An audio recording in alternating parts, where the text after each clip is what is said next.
Hello everyone, I hope you're all doing well and having a lovely start to your summer break. I know I haven't been on my blogs in a while. I think just third year, came at me like a ton of bricks, and I just had like a lot of work on and stuff like that.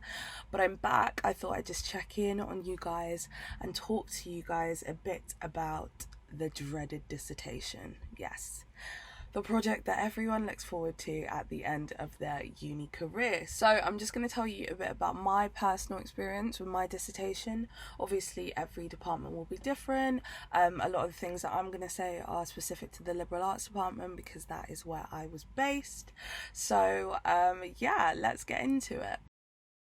So, if you don't know what a dissertation is, the easiest way to explain it is like an extended project that you're expected to do by most departments. Not all departments make you do a dissertation, but you tend to do that in your third year or your final year if you're doing a 4-year long course. And as I said, it's an extended project, so usually the words range from around 8,000 words to, I've seen like up to 15,000. So for the liberal arts department specifically, the maximum was 10,000. And if you're part of a more lenient department like I was, you can also choose to do a non-traditional extended project. So people have done, I think someone did like a contemporary dance routine once, or you could do a documentary or a podcast, etc. So the liberal arts department is passionate about giving people the freedom to express themselves and their ideas in the way that they see fit. So you can kind of play around and have a go at different mediums. So yeah, a dissertation can be a traditional written essay, or it can be a non-traditional exploration project situation as well. Cool.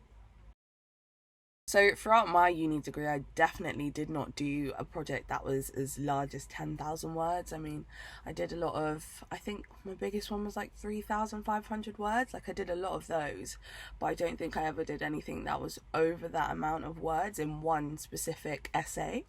So it was really quite daunting, honestly, knowing that it was such a large word count and I had to just like fill these words. I think one of the good things about knowing that you're going to do a dissertation though is knowing that you can start having ideas from first year.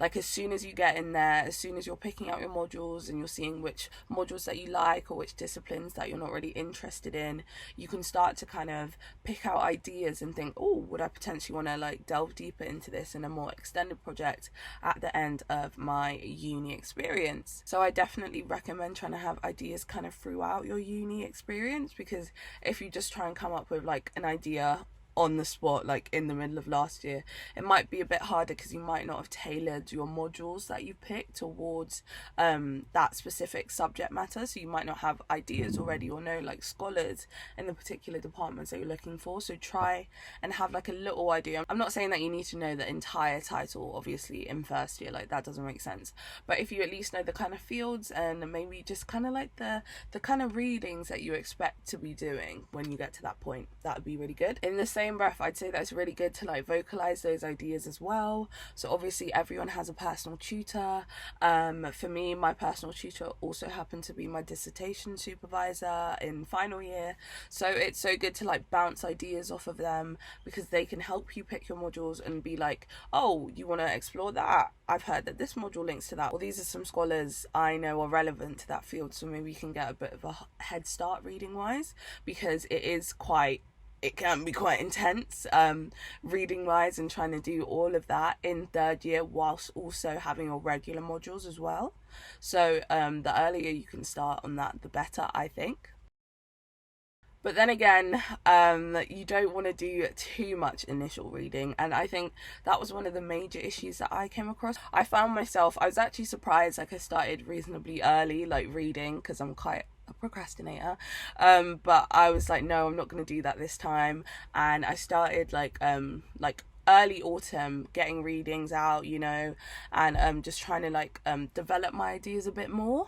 But as much as my heart was in the right place, I also felt that it was a bit counterproductive, because when I look back at it, I did do a lot of reading that turned out to not be as relevant as I thought it would be.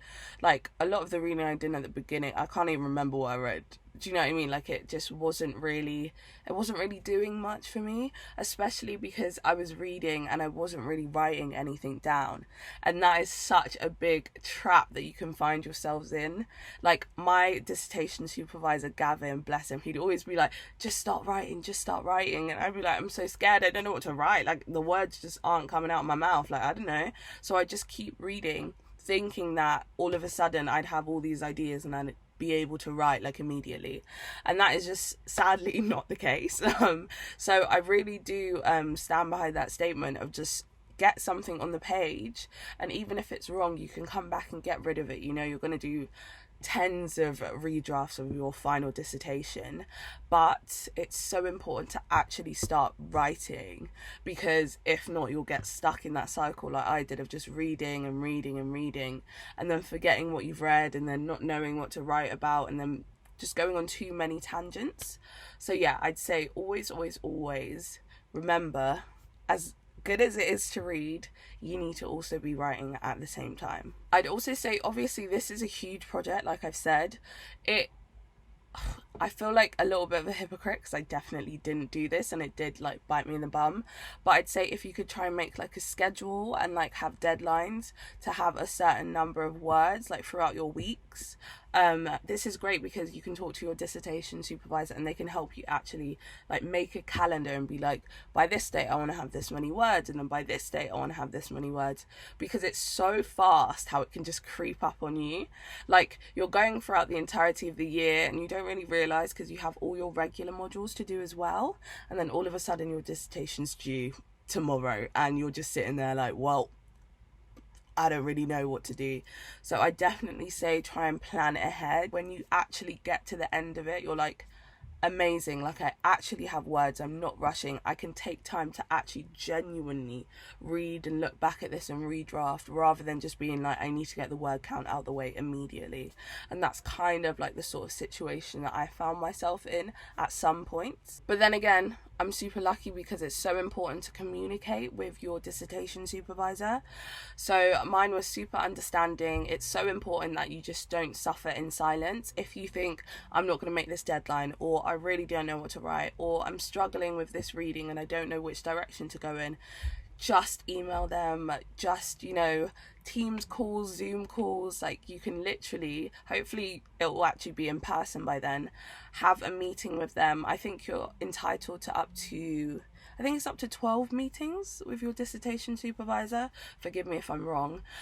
So those meetings are literally made for you, and your supervisor is not going to push you to be like, oh, let's schedule. It's up to you to take control of your education and reach out to them and be like, can we book a meeting? So I would definitely recommend that, because at the end of the day, they are the people marking your dissertation as well. So it's so good to know like where they're at and what they expect from a dissertation, rather than just going in blind. I think overall it's definitely the hardest thing I've ever done in my educational career. Some people really enjoy their dissertations, some people less so. But I think one thing that my supervisor said to me that really just made me think was that a lot of people think about dissertations as like an amalgamation of all the things that you've learned throughout your university career. Like, this is the one thing that represents everything you've learned throughout your 3 or 4 years. And that's just completely wrong. Like, it is another separate piece of work at the end of the day. Like, your worth does not ride on what you get in your dissertation or what you've written in your dissertation. Just think of the breadth of knowledge that you've gotten throughout your entire degree, and you're not defined by it. But at the same time, it is a great way to show off all of the skills that you've worked so hard to build over the last 3 or 4 years. So yes, I have mixed emotions about the dissertation process, but I'm here, I'm alive, I'm living proof that you can actually get through it, because there were certainly times that I did not think that I would, but I promise you, if you keep at it, if you keep in touch with your supervisor, you will be more than capable. And also, If your department's lovely like mine, you will have a whole page on Moodle on the dissertation process. So it'll talk you through everything you need to include, literally all of the questions you have, things like how to write a bibliography, how do I write an abstract, all of that sort of stuff. There will be Moodle content on that as well, so make sure you check out your department's one. Apart from that, I just want to say good luck to everyone that is currently writing a dissertation or will be in the future, and well done for getting this far.